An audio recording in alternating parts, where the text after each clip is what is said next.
Il est 7h11 sur Europe 1. Dimitri Pavlenko, vous recevez ce matin Florence, la maman du jeune Théo. Bonjour Florence. Bonjour. Bienvenue sur Europe 1. Vous prenez la parole ce matin pour témoigner de ce qui est arrivé à votre fils Théo, harcelé, tabassé par une même bande de jeunes âgés de 14 à 16 ans depuis l'été dernier.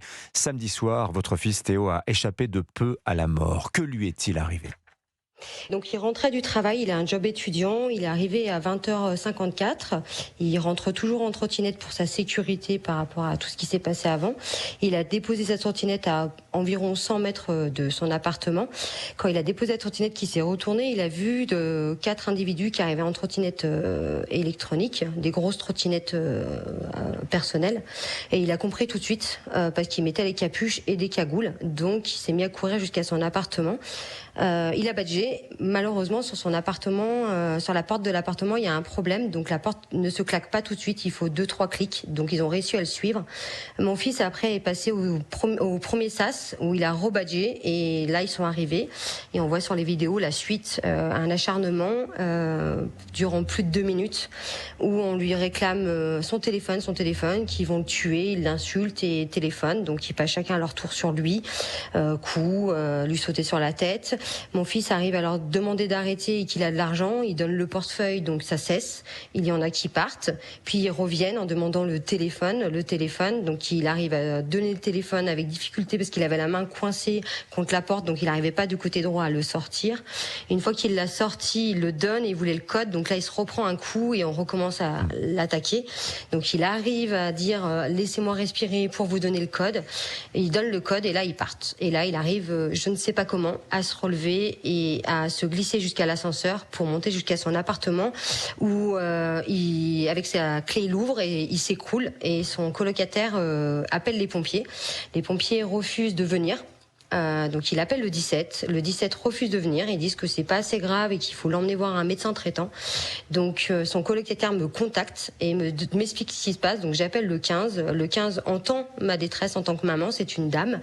Donc elle me dit qu'elle envoie une ambulance et qu'ils m'attendent sur place. Donc je prends la route et je le rejoins sur place. Et entre-temps, la police est arrivée. Donc ça, c'était samedi soir. Florence, votre fils Théo, comment va-t-il aujourd'hui ?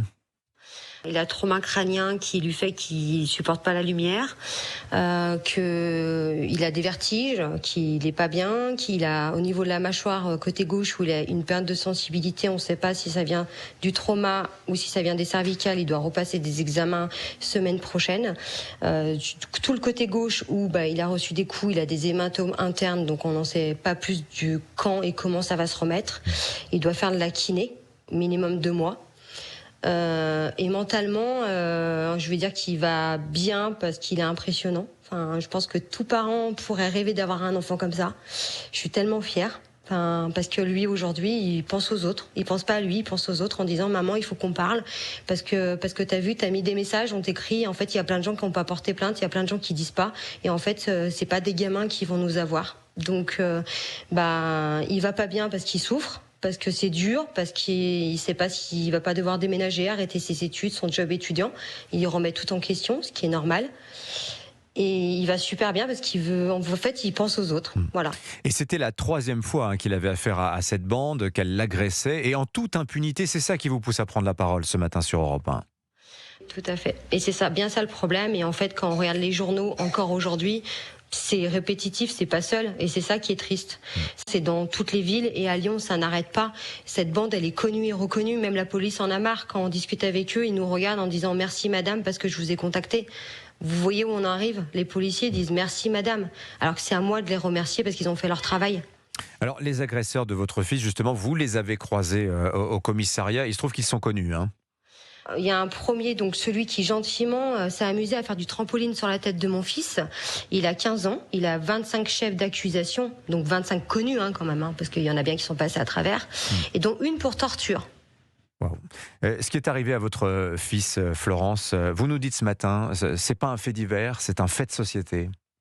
Tout à fait, c'est un fait de société parce qu'on n'a plus de moyens, mais on l'a vu surtout, le fait de société va sur la police, va sur ses enfants surtout. En fait, on l'a vu même à l'hôpital, quand on est allé pour mon fils, on nous a fait attendre. Il devait urgemment passer un scanner, j'ai attendu 3h30 avec mon fils en agonie. On m'a dit un coup il peut boire, un coup il peut pas boire, enfin plein de choses comme ça. La police est totalement...